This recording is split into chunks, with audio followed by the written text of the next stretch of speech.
It's just a conversation.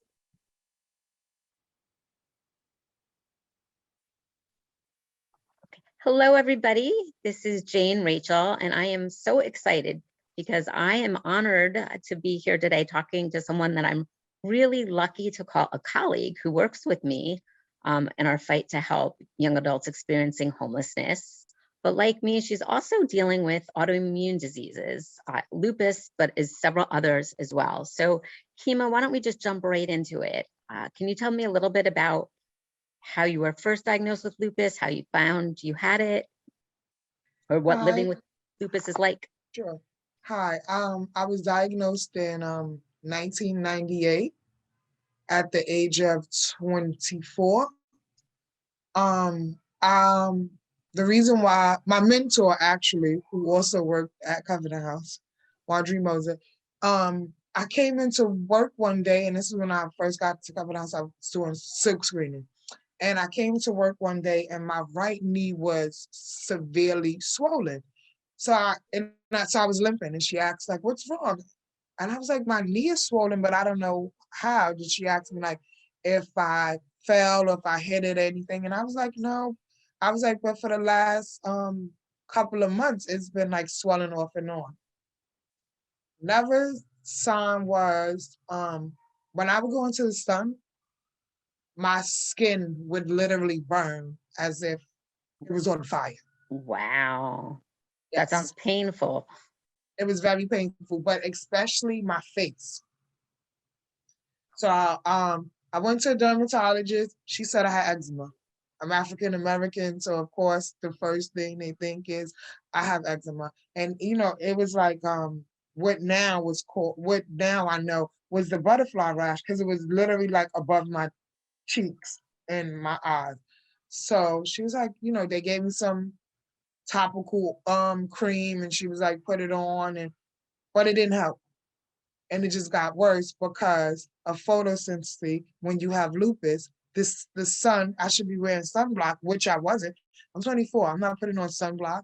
I'm going to the beach. I'm going to the pool. I'm going to amusement parks with my friends. In the summertime, I'm outside all day. So after the swelling my knee, I came into work another time and just walking, and I tripped. And she was like, something. She was just like, something is wrong. She was like, I have a friend who works at um, New York Presbyterian in the Bronx, and she said, I'm gonna take you to see her. She was like, don't worry about the cost or anything. And when I went in, she said, I don't want to scare you. I'm gonna do a biopsy. She said, but I think you have discord lupus. She was like, the butterfly um, rash was a telltale sign. And even to touch, like after being in the sun, because this was in July, she just like, and it hurt. So she did a biopsy of my neck, came back in a couple of days, and she was right, I had discord lupus, and I was having a very bad flare up. So that's why I was tripping, and that's why my knee, because my muscles were inflamed. Did the word terrify you, or like, how did Yes, I you? was terrified. The reason why I was really terrified was because I'm very thankful that I had my mentor, but I had lost my mother that May of 1998. So I Wow. lost my mom. My dad had moved to PA. He was living in PA, and my brother was living in North Carolina. So um, I had my daughter's dad and his family, which have always been very supportive of me, but it's different. It's like I need my mom right now. So she did some blood work as well. So I had a biopsy and blood work. She called me in about 5 days later, and she said that I also had SLE, which is systemic lupus. So I had skin lupus and internal lupus. And she wanted to put me on a regimen to stop the inflammation. And because what lupus does, it basically attacks your immune system because it doesn't know if it should fight off whatever is your body is doing. So basically it just attacks the good and the bad. So that's what was happening. I was having a bad flare up also because, like I said, I had just lost my mother. So physically, I wasn't taking care of myself. Mentally, I wasn't taking care of myself. I was just drained. And that triggered the lupus. And I also could add too, like, in addition to everything going on, like with your health and your personal life, we have a stressful job too, right? Right. We Oh, work with, yes. right? Yes. And That doesn't help. yes. We work with, young adults experiencing homelessness, which is really rewarding, but also very stressful. Oh, and I was a mom as well of a 4-year-old. Oh my gosh, I didn't know. Okay, that's like, so you have so Yes. much going on in every direction. So My daughter was 4. how do you handle a job? How do you handle 4-year-olds while you're dealing with a new diagnosis? Supports. When I tell you, my daughter's dad and his mom and his dad were, and he has 6 siblings. So they helped out a lot with my daughter.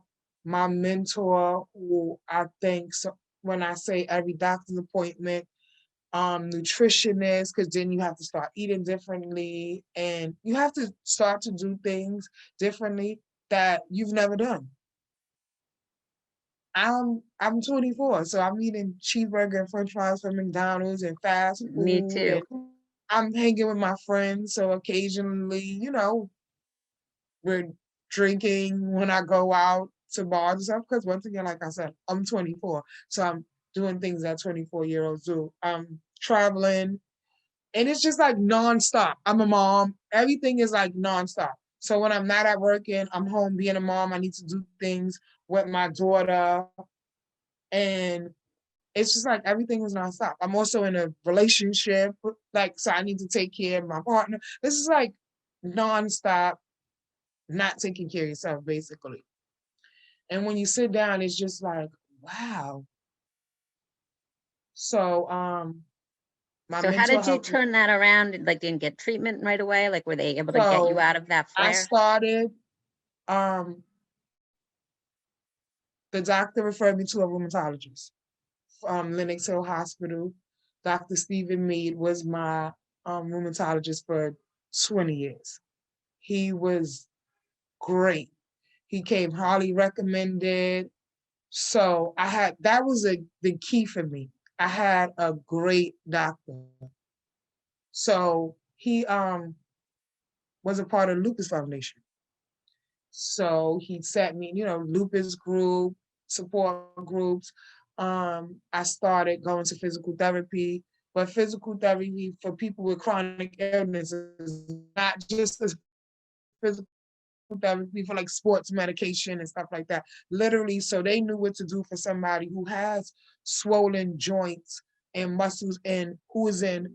And when I say I was in pain, like every day, I was in pain every day until they got my lupus under control.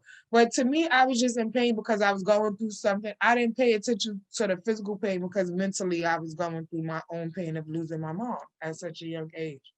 So when I finally got on my medicine regimen, I started Plaquenil, which was the medication that our president was telling everybody to take during the pandemic. So we had a shortage of it for the Yep. people who really need it with lupus. That's Oh, that's yeah. awful. Yep. Yes, that was awful.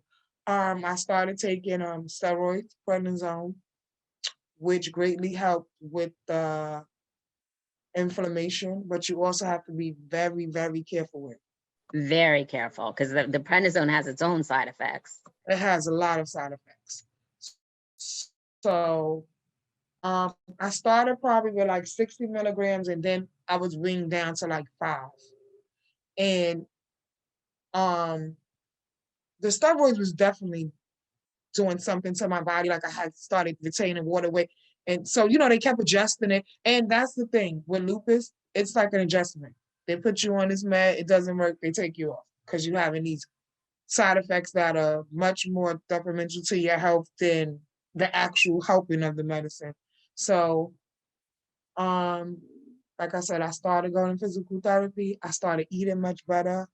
I started sleeping more because basically I probably was running on like 4 hours of sleep at most daily. not with lupus. And another thing was fatigue. I was extremely tired. And I'm saying, like, I would get out the bathtub, just bathing myself, brushing my hair, making something to eat. And it's like you're wiped out. It's like you cleaned up the whole house and you went to work and you came back and you put all the groceries away. But I wasn't doing much of anything, but I was having extreme bouts with fatigue. And when people who don't have disease think fatigue means you're tired, but it's No, a completely no, different animal. no. Mm-mm. It's no, it was a tired that I can't even begin to express. So I'm tired mentally, physically, emotionally. I'm tired. Like, and I'm in pain. I'm talking about sometimes my fingers would hurt. And the winters are terrible for me. Oh, that's interesting. Winters, for me, summers are worse, but for you, winters are worse, huh? Oh yeah, winters are terrible for me. Winters, and I actually love the winter, but winters are terrible for me because it basically activates my lupus. So I'll have like flare ups and like swollen joints and stuff because the cold is just terrible for my bones and my joints and my muscles. So it basically like stiffens them. So it's like starting a train every day, and I need to run a full lap of like from Brooklyn to the Bronx you know, I get it. So I So know, I mean, you got it under control because I mean, I know you from work and you were like working really hard and doing an amazing job. So tell me a little bit about when you were able to get it under control. So I would say within 6 months. I was on a medication regimen. I was eating much better. I was sleeping better, and I wasn't overdoing it. That was the thing. I did the things that I could, and the things that I couldn't, I just had to let it go because you become very hard on yourself. It's like I'm 24. I like I'm a super mom. I work, I go to school, I take care of my kid, I have social activities that I do. So it's just like I had to say, like, I'm not that person anymore. And it's very hard to come to terms with that. I mean, that's It is very honestly, hard. that's what I'm dealing with now. Like I used to work 12 hours a day and I can't. I work like, I work about 7 now. I work part-time and it kills me because I want to do more, but my body just needs to rest when it needs to rest. That is that. And listen to your body. That's what I started doing because before I wasn't listening. When I'm tired, I lay down and I take adult naps. I really do. I take adult naps because I need my energy. Me too. Me too. So let's Yeah, fast forward a little bit about how you're doing today. I know that like the pandemic things got a little worse. Can you talk a little bit about that? sure. So um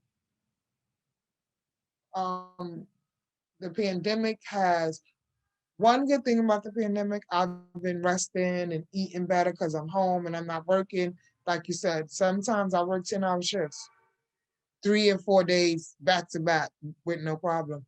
And now I'm working part-time, working from home, 3 days on, 4 days off. So I'm resting more. And I'm eating 3 meals a day and much more healthier meals, fruits and vegetables and smoothies and tea times. So I'm taking care of myself better. My lupus actually is inactive right now, basically in remission. That's But amazing. yes, but I have polymyositis, which is basically um an incurable disease that basically attacks your joints and your muscles, which my lupus already does. So it has made me physically weak, and I've become disabled during this time period, which has taken a big toll on me mentally because I'm very independent. So my independence has been taken away from me, which is so frustrating. And I don't want to say that they don't have a lot of services for people with disabilities because they do. but not a lot of services for people with disabilities who still work. So that's my struggle and my challenge right now. And I would just add, because so the other disease is autoimmune, because what I've learned is when you have one autoimmune disease, you often have more than one autoimmune Oh, disease. yes, I have four, You have four. actually. I have four autoimmune immune disease, but the polymyositis is the one which is very active right now and which is basically making my life very difficult. So I can't walk upstairs right now at all, at all. No stairs for me. My balance is extremely off balance. Like if I could spin around and fall because I can't basically catch my balance. Sit to stand, I need assistance. So when I go somewhere and if I need to sit down, I need to have somebody with me because I need assistance for getting back up, which is terrible. Because most places you go, you sit down there. So I don't have an aide. So it's like I have to find somebody from my family or friends to go with me most of the places I go, which has been very hard because once again, it's still a pandemic and I have to be very careful because COVID-19 is still very real and I don't want to contract it because I am not vaccinated at this point due to I don't want to cause a flare up with putting a vaccine and because it's still foreign to me because I have lupus. So my body may attack it and I'm going to become sick and my lupus will come out of remission, which so it's like I have to choose my battles. Exactly. And just we talked a little bit before we started the interview about like this country makes things like insurance so difficult. Like how Very. physical therapy, despite the fact that you do have insurance, physical therapy is extremely expensive and you need an aid and can't get one. Is it all because of insurance? Yes, basically. So I have insurance through my employment, but they don't cover those things. So an aid is covered if you have a surgery and you need post-op care. They'll send the aid in for a couple of hours a day until you're better. Um, I can get physical therapy, but I have to pay a copay, and I am working part-time, so I can't afford it. Um, There's and just hospital, yeah, there's something so wrong with our country because I have friends from other countries. It's like if you have an illness, like they the take care of you. government, they take care of you. And in this country, they really don't. It's like, if you need an aid, you should get an aid. But And and it's not a want, it's a need. Like I need an aid because things that I was capable of doing before, I cannot. And it's not because I don't want to, I don't have the capacity to do it because of my polymyositis. It makes everything like even reaching over to like that is difficult. Like because I have severe muscle weakness, severe. Like my muscle mass is at 40%, if that much. It's very like just getting up out of bed is a struggle for me on days because of it. so how do you So manage? And does your doctor have a plan? Like, do they think it's gonna get better? And the only thing for polymyositis, there's no medication for that. There's no medication that's gonna help with your muscles, the atrophy. There's no help for that. But physical therapy. Because basically you gotta get moving, exercise and get moving because that'll help build your muscle strength back up. But there's no medication for it. So currently I'm not on any medication but Plaquenil for my lupus because my lupus is in remission. So basically I need therapy. I need to be moving more. And but because I work from home, um, I don't go out often, like I said. And then when I do go out, I need someone with me because my balance is severely off. I've started walking with a cane now. So it's mentally it can be very challenging because like I'm 47 years old and to people when they first see me, it's like she doesn't look sick. Why does she have a cane? Or when I have a electrical scooter, it's like, why does she need that for? And it's I just like, I get I that. don't mind explaining my story sometimes, but sometimes I don't have the mental capacity for it. It's just like, because you I don't get look sick. I get Yeah. that all the time. I like, especially when I want a seat on the bus, like they're Yes. like, they're like, you're young and healthy. Why do you need a seat? And I'm like, I Hmm. can't stand. I know I look young and healthy, but I'm not. Yeah. Um, And that's the thing. It's invisible illnesses that people don't understand. It's like, are you taking advantage? Like, why are you walking?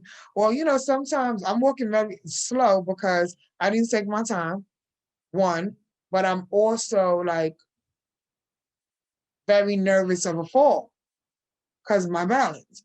So it's just like, and I live in New York City and the city actually. So it's like hustle and bustle everywhere I go. So it gives you anxiety. So on top of having physical ailments, then you get mental illnesses because of your surrounding and your environment. So it's just like, all right now my lupus is okay, but my anxiety is on 1,000 and my muscles are, so it's just like, I had the first year I got really sick. I mean, I had to get a psychiatrist, and I was started having panic attacks.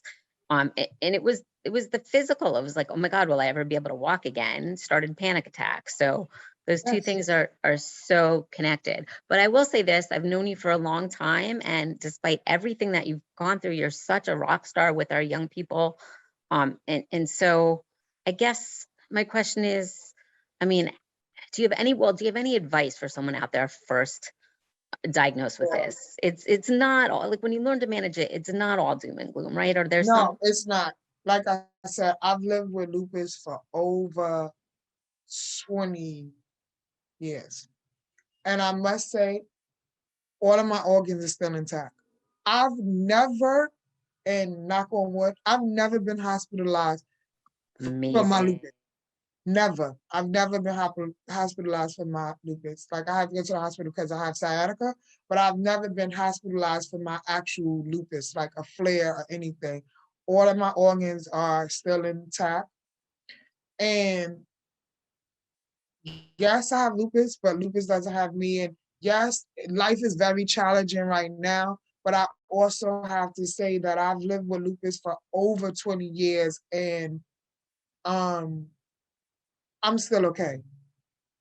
And yeah, now, you have to roll with the punches. So yeah, I walk with a cane, but I'm still walking. I love that. And Yes, you have lupus, yeah, but lupus doesn't have you. And yes, you have made such a difference in so many young people's lives, and you keep going. And it seems like there's some bad times, but then there are better times. Like it's up and down. yeah. I will So say the good times definitely have outweighed the bad. And like you said, I still get to do what I love and work with underprivileged homeless youth. I've done it for over 20 years and I'm still doing it. And I still get to live my life. It may not be in a capacity that I thought I would, but I still get to live my life. And I still get to work and socialize to a certain extent. And I'm okay with that. yeah, that's amazing. I hope people seeing this realize that like, especially if you're just gotten diagnosed, like there will be bad times, but there'll Mhm. also be good times, and you can still like make such a difference in this world. And not only are you advocating for young people experiencing homelessness, but also now, voice for people who are dealing with autoimmune diseases because they are on the rise. Um, Yes, they are. so I guess I'm just going to close with anything that I forgot to ask, or just like, someone first diagnosed, or like just what message do you have for someone who There might. are now, from when I first got diagnosed to now, there are so many supports for people with lupus. NYU Langone has a whole lupus center.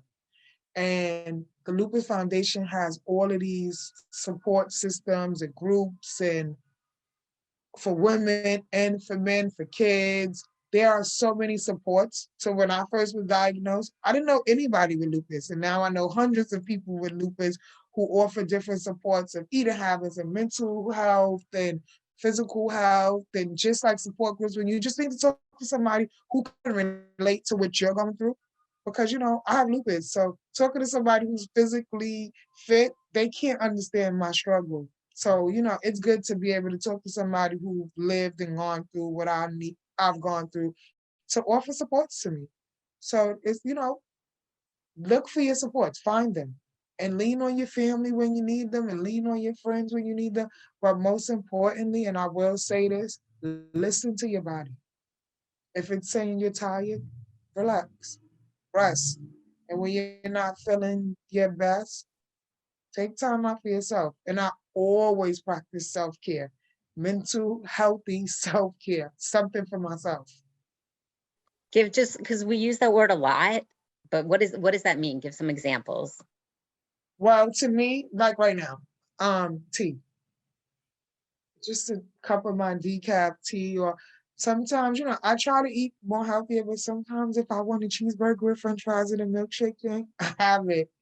I have it. Once in a I'm while, serious. And it's just, yeah. Or, a facial, even if I have to do it at home myself, just little stuff. And I have a grandson, which brings me so much joy. So spending time with him, and just sometimes, Jane, a walk in the sun, put some music on. I don't get a flower, plant a flower, something, get a plant, something, whatever makes you feel good, and that's it'll help. that's perfect. And everyone can see why I'm just so honored to work with you. You were, you've been dealing with this for a while, but for me, the huge sickness is fairly recent. So you've just been an inspiration to me, and I'm so grateful and honored to get to work with you. And I hope you get through this. I know this is very challenging for you right now, but I hope that you bounce back soon. So Thank you so much. I'll keep you posted. thank Okay, talk to you later.